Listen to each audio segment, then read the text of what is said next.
Here is বাপি মহান্তি। এটা আমার নতুন YouTube channel learning English with Bapi, যেখানে আমি তোমাদের জন্য প্রচুর প্রচুর টপিক আনছি। আজকে আমরা যে বিষয়টা নিয়ে আলোচনা করব, ক্লাস 5-এর সিবিএসসি বোর্ডের একটা ইম্পর্ট্যান্ট চ্যাপ্টার নিয়ে আমরা আলোচনা করব। চ্যাপ্টারটার নাম হচ্ছে Robinson Crusoe. Robinson Crusoe discovers a footprint. So here is it, Robinson Crusoe discovers a footprint. তো তোমরা দেখতে পাচ্ছ এই চ্যাপ্টার নিয়ে আমরা ডিসকাস করব।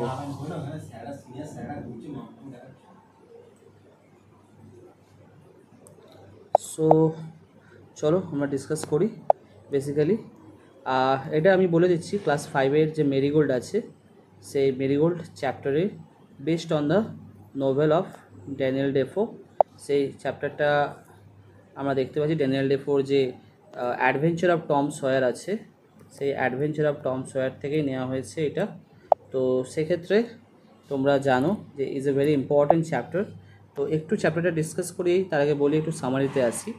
Robinson Crusoe is a adventurous guy, আমরা জানি, who lived alone on the land of many years. বহু বছর ধরে সে আছে। একদিন হঠাৎ সে একটা সমুদ্রের ধারে যখন তার জাহাজ একটা ডিজাস্টারে পরে পৌঁছায়, তার জাহাজ অ্যাকচুয়ালি কোনো একটা টেম্পেস্টের মধ্যে পড়ে গেছিলো।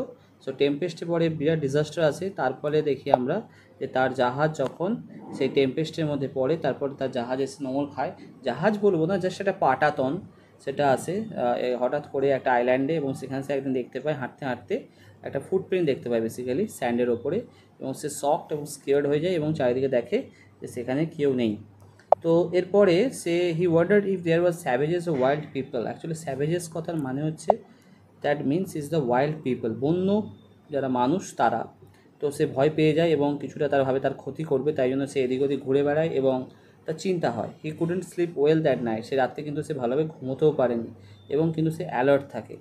তো নেক্সট ইজ দ্য চ্যাপ্টার আমাদের কী দেখাচ্ছে, চ্যাপ্টার আমাদের বলছে basically the Crusoe's fear, surprise, imagination, where he finds the footprint. তো এই জায়গাটা খুব important, fear, surprise and imagination. তো এই জায়গাটা আমরা বুঝতে হবে যে সে কিন্তু সেখানে ইনসিকিওর ফিল করছে।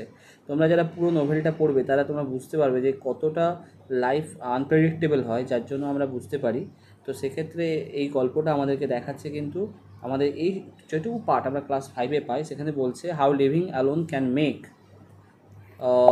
someone feel nervous and scared of unknown. Means the place is unknown, and the local people are nobody's there. So it's been very